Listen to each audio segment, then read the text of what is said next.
That music always gets me so hype. Oh, Hello. like ready for a pachanga. Hello, LEC community. Thank you so much for joining us for this season's Latinx Educator Nominee Spotlights. As you probably know, my name is Susana Elizarraz. I'm the Deputy Director of the Latinx Education Collaborative. We are working to create the conditions necessary for Latino student advancement. Of course, we cannot do that without the work that we do with and for our teachers. This is one of my favorite seasons of the year because it's Latinx Educator Award season. We've gotten nominees from all over the country, and I have the pleasure of being here with one of them, Lex Hernandez. Hello, nice to meet you. How are you? Nice to meet you. I am wonderful. How are you? I'm good. I'm good. Like I said before we hopped on, Lex, I was like, I want to know all about you, but let's just wait and start recording. So let's jump in. Tell us about you. Who are you? Tell us your story and kind of your journey to where you are. Perfect. So my name is Lex Hernandez. Officially is Alexander Hernandez. I am from the lovely southern border of Texas and Mexico, known as the Rio Grande Valley. And my journey with education has always been a sort of combination of compromise, but also an outlet to escape a reality. Um, Growing up as an emergent bilingual or English learner, I had to right away start living a kind of like a double life. My parents came from Mexico. Initially, they only knew Spanish, so that's where I started kind of figuring out the whole aspect of code switching. But it also gave me school and just the education in general gave me the outlet to escape my reality, living in lower class, having to only eat at school, having always hand me downs from my cousins, and I felt that my differences did not matter when I was in school. And then that compromise kept going until junior year, where I sadly had to decide to drop out because my family couldn't afford pay the bills. So I had to drop out of high school and live and work full time in McDonald's, which up to this day, even though people talk bad about uh, being a cashier, working at McDonald's, it was one of the most amazing opportunities that I had because it helped me realize the importance of education. So that's where the following year I had to have a crucial conversation with my parents of, hey, I need to go back to school. So which they eventually ended up uh, not accepting, but following through, and it helped me go back to school the following year as a senior. And even though I was able to catch up with my credits, I still the work ethic that I have demonstrated throughout those 4 years was shown and I guess valued by one particular college called Wabash College, which is in one of the only three all-guy colleges, private colleges in the United States for men. So that's how I ended up in the middle of nowhere of Indiana, which was a whole different world than the Rio Grande Valley, because I go from being in a hybrid bubble that is cemented by different type of inland checkpoints of having a mix. It's been like a hybrid culture and hybrid language. So that's my passion about bicultural code switching came into play. But then going in and realizing that, hey, I'm a minority. And even though I'm a minority in the middle of nowhere in Indiana, my work ethic demonstrated that I was valuable enough to get a full ride scholarship. So my relationship with during those 4 years was a love hate one, because I started noticing the impact that representation and just the value of education, and that no matter what type of background or who you are, education can be your biggest asset. So After that, I moved to Indianapolis to start teaching. I started teaching and started my alternative teaching program that eventually gave me my master's. And then I came back to Texas. So that was 20, so I was in Indiana from 2012 to 2018, and then came back to Texas. After getting a taste of the city life, I was like, I'm not ready to come back uh, to lovely Rio Grande Valley, which was more of a rural type of region.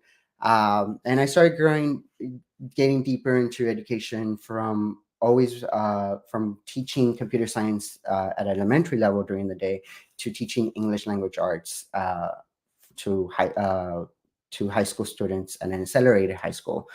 Um, and it was, even though it was long, hard days, those experiences were amazing because it taught me a lot, and it gave me that passion and curiosity that led me to my doctorate program at that I started right at the pandemic in curriculum and instruction with a focus in technology and bilingual education, and just seeing how even though the pandemic has impacted society well globally in a negative way, it has brought out so many different type of tools that helps us connect with each other and help us kind of support each other and keep making those different pathways for future generations to come.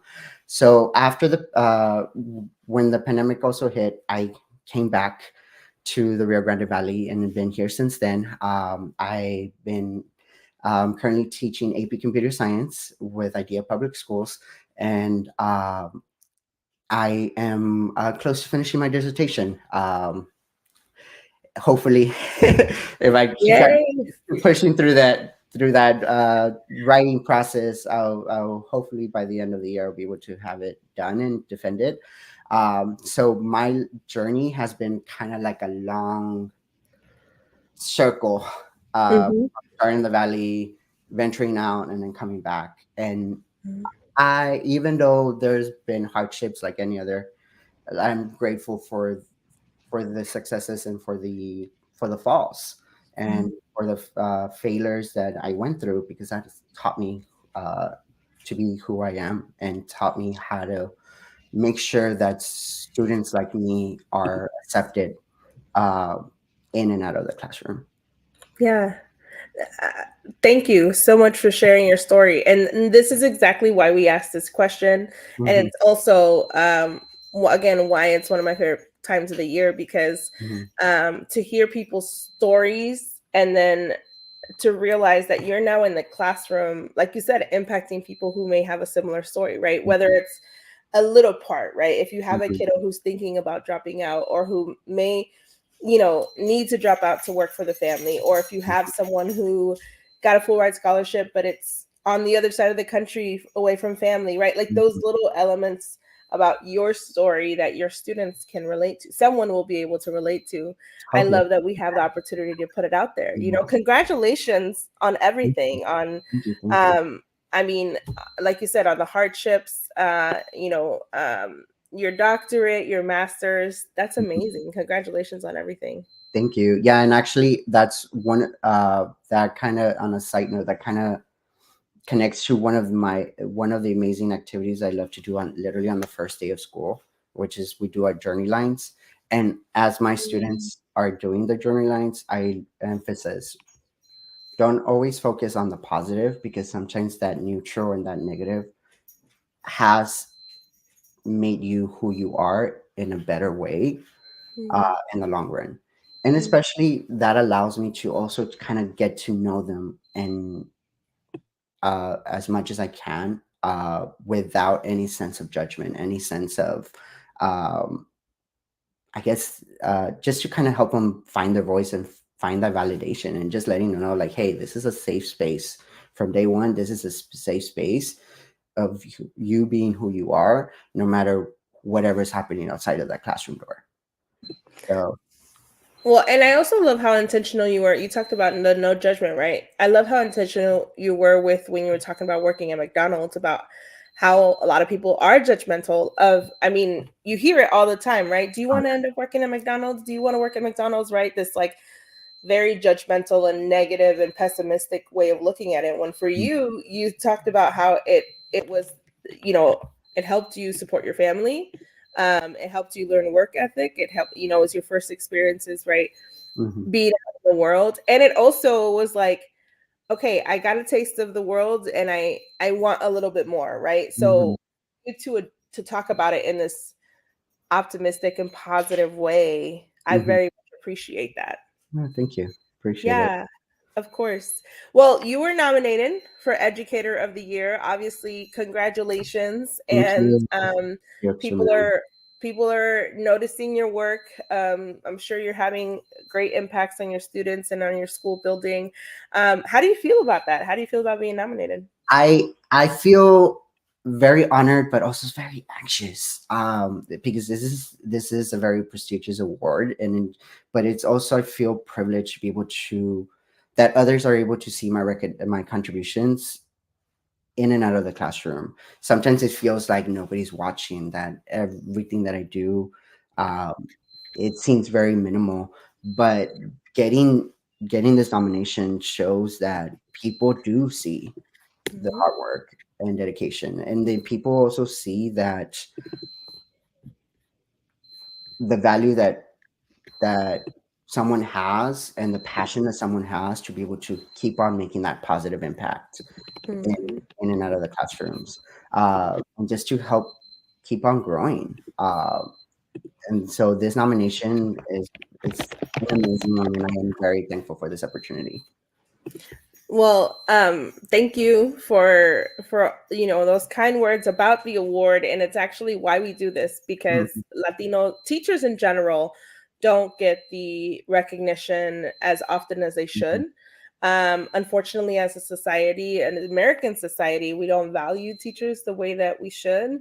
And then on top of that, we realize that being a Latinx teacher, being a Latino teacher, mhm. um, you know, you often carry a load that's a little heavier, particularly if you serve students that are like you, because you're getting the immigration questions, you're getting the Oh yeah. you know, I don't speak English yet, can you help me? You're getting families come to your classroom, I'm sure, and asking for help. And so those things that as teachers we're very willing to do, but that don't get recognized because it's not in your job description. You know, there is no metric tied to how many families asked for your help over the last year, right? And so that's why we continue to do this. We think it's really important for you all to be recognized.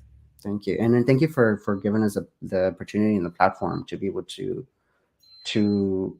explore different success or narratives, and just Mhm. seeing and just motivating each other, Mhm. whether getting the actual award or not. I'm pretty sure that the next person will be as amazing, and I can't wait to celebrate them as well, or vice versa, because eventually, like you said, we're so underrepresented at times that it Mhm. feels like nobody's there. But in Mhm. reality, there is a huge support system. It's just knowing where to find it. Yeah. And that's the epitome of why we exist, right? When we started our work, it was just about not just about community, but it was about community, about bringing people together, and for teachers to see. We have people in our community who aren't educators, but Mhm, they know the importance of it. And so at our socials, at our happy hours, our live streams, you'll have people on there saying thank you, thank you, thank you, because they know the impact that teachers and that Latino teachers are making. You know, so speaking of, first of all, I didn't realize I was talking to a tech expert when I like hopped on, because I'm like, do you know StreamYard? And because I'm not a tech expert, and here you are like all these tools that came out of COVID, and I'm like, oh, mhm. okay, Lex knows all the things. I but but to my credit, I it's a lot of playing around with it. yeah. As I tell my students, as long as your device doesn't explode or completely like burn out on you, you're good. Just play around with it. That's how learning is. And that's one aspect of learning that I miss, that we Mm, tend to lose as we get deeper into education. That mm, whole play aspect. Mm, Through play, we're able to learn more. Through play, we're able to explore and be successful and find errors. And I let my students know it's okay. It's okay if you fail. And it's okay if your program doesn't work. Now the goal is to figure out, okay, what now how can I fix it? It's all mm, about that getting up. And mm, that's always the fun part. Just trying to figure out like that vulnerability, but also figuring out, okay, now that this happened, how can you get yourself back up and how can you fix it? mm. That's I to my opinion, personally, I think that's where the true learning tends to happen. I love that. I love that. I'll say one quick thing about that. I was having a conversation yesterday. Can you hear the beeping, by the way? No? Yes, Oh, but it's my son's. It's my son's G2 pump. I'm sorry. that's It's completely gonna fine. have to. You're good. I No may worries. call him over in a second so that I can turn it off. But Amado. Um, The perks of COVID. yes, Like exactly. you're learning. Exactly.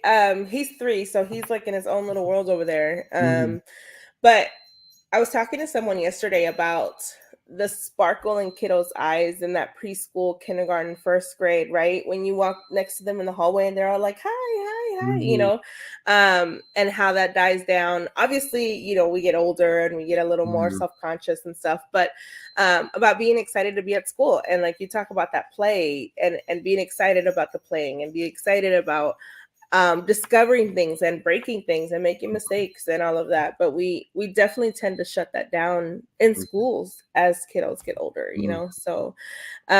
So our mission is to create the conditions necessary for Latino student advancement. You've talked a little bit about that impact that you're having and the experience of having your students, but what are your thoughts about how we can build the conditions necessary for Latino student advancement?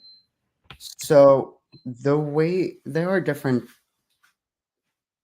I wish there was like a one solution all to be able to help the advancement of Latino X youth, but there are actually like several factors that are kind of like a piece of a puzzle that once you put in those pieces make the beautiful image of the proper uh, the beautiful image of creating Conditions. those pathways and conditions for our Latinx youth. One of them is the access to quality education, and Mm, it starts from home to all the way to growing up. Even as adults, we tend to always think, "Oh, we already have our degree, we already know everything." But in reality, sometimes adults have no less than students. So just knowing that they have that quality education, but also access to the proper and the proper accommodations, the proper evaluations and support. Uh, from it. Also, just creating that. Secondly, having that safe and supportive environment, both at home and at school, and letting our students know that hey, you are you are beautiful and you are amazing. And I always make sure that every message that I send out, every announcement that I send out, either through Teams or through Remind, which is our communication platform with our families, that our students, even though some of them love to give us ganas, they are still amazing. They make life and every day uh, special because you will never be able to forget those moments. Um, Giving them opportunities to be able to challenge themselves, whether it's through leadership roles, whether it's to like just giving them the autonomy or the ability to play, to be able to explore that, because you just never know what type of amazing things come out of that play, especially if you give them a leadership role where they can explore, where they can fail but also be successful, and just seeing the type of engagement, uh, especially like civic engagement, because we always tend to forget that education transgresses the classroom door. Education happens in and out of the classroom. Education happens in the conversation with your comadre, compadre. Education happens everywhere. It's not just teacher oriented. So just giving those opportunities, and talking about those opportunities, just having that positive environment at times, because we always believe that Just because you don't have a full positive support system doesn't mean that you can't be successful. In Mhm. reality, that sadly wasn't always the case in growing up. But at the same time, I am still thankful for having them in my life, especially with family members that dealt with drugs and alcohol. I am still thankful for them because that showed me that there is a different pathway. That showed me that people, that everybody needs a support system, but that people always try to find that coping and escape, which came out a lot since when the pandemic hit, because that's when where people are like, whoa, okay, let me slow down, let me take a pause, and we start realizing our extra layers are coming into play because we're always in a run, and just making sure that our classroom and our instruction is culturally relevant, which has been a back and forth, especially with assessments, because a lot of the assessments are not tailored to our students. A lot of the assessments don't have the verbiage or the background knowledge that our students come from. So that already creates an inequity with our students, of showing them that, hey, your experiences don't matter, but in reality it does, because our experiences are what drives our learning, and our experiences are the things that gives us that point of reference. So I do believe all these like different factors of or pieces of the puzzle can reach help our Latinx youth reach the potential in making this world and this nation a much better place. And I can't wait just to keep on seeing the contributions a lot of our younger generations are coming with. Yeah, I feel like we could write a whole book off of your answer, right? Like For because sure. I appreciate the thoughtfulness in your answer because every answer you gave is so layered, right? When you talk about them having a safe place, we're an education nonprofit, but of course we're having conversation. Here I am with the TikTok trend. Of course we're having conversations about of course we're having conversations about access to healthcare, right? Of course Mhm. we're having conversations about access to language. Of course we're right, like all these, because if our families aren't safe, if they're not well resourced, if they're not right, then so Mhm. an example, we have digital literacy courses for our families, for our parents, and of course we do, because how do we expect parents to be more engaged, and schools expect that parent engagement when maybe I don't have an email address. Maybe I don't have a computer. Maybe I don't know how to use a computer. It's the coolest Mhm. thing to be in classes with the señoras, right? And they're learning how a mouse pad works, right? For sure. So just everything that you talked about, but like there's so many layers up under all of that, and Mhm. I think the system over overlooks that a lot, Mhm. right? It's just It like sure does. go to school, and like you said, standardized testing. And I very much appreciate your answer. And Thank you. I'm so proud to know that students have you. I thank you so much for your work. Thank you so much for all the work that you're doing.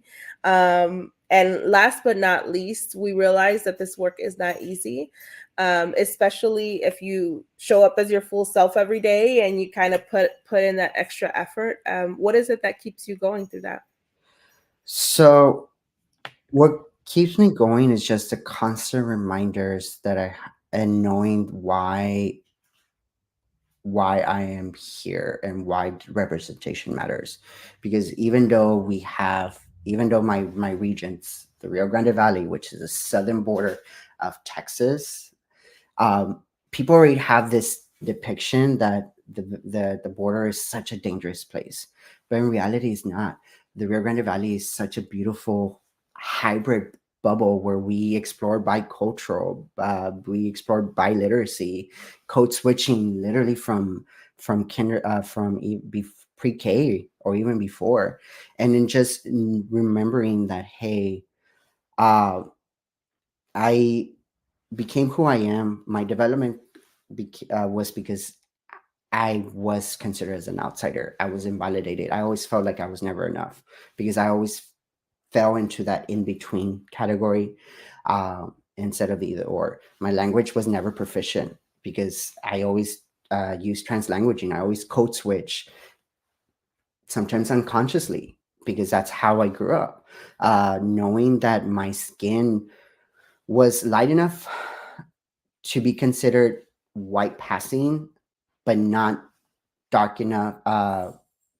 Not but dark enough that I always felt different, and that was something that came back and forth when I was in Indiana, and then ironically, it was until these past since the pandemic, 2021. That's where I really finally realized that, um, because I always had that conflict of being fully able-bodied or disabled, came into play because of the thanks to the pandemic and thanks to my to virtual learning. I learned that I have ADD and ADHD.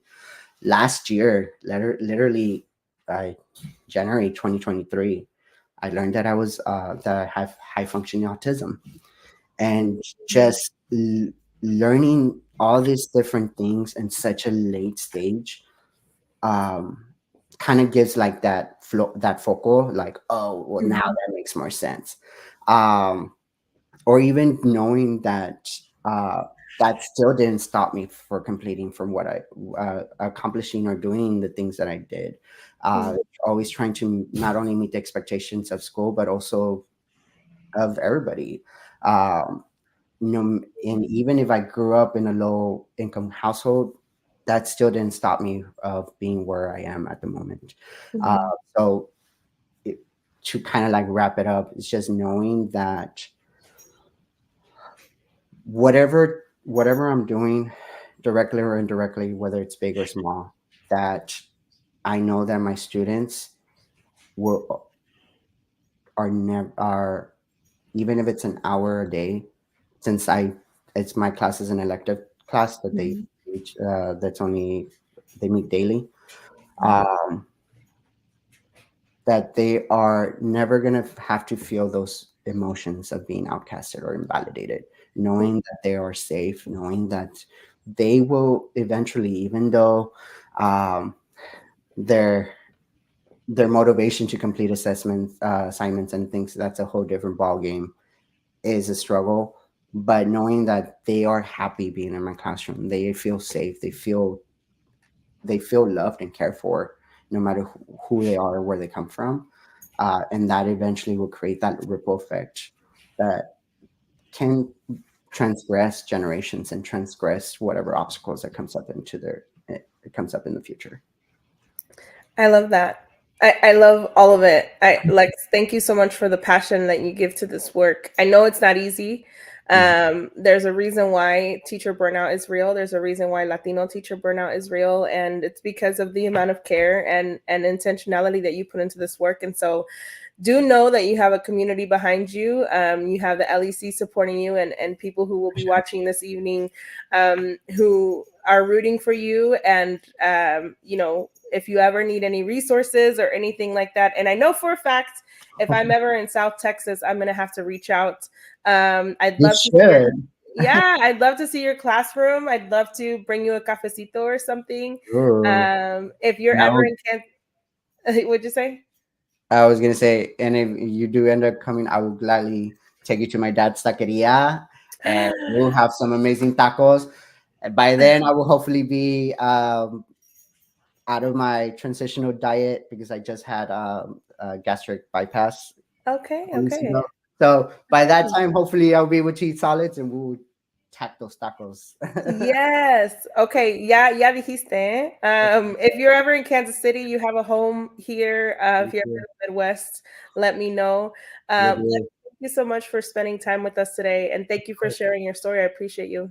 Thank you so much. Thank you so much, Ms. Susana. I Yeah. really appreciate the opportunity. It was Yeah. amazing talking to you and getting to Mhm. explore the different areas and just our organization in general. Your organization is amazing, and like, so can't wait to see what else to come. Yeah, thank you. Hang tight for a little bit. I'm gonna wrap us up, and then we could chat a little bit. Thank Awesome. you, LEC Thank you. community.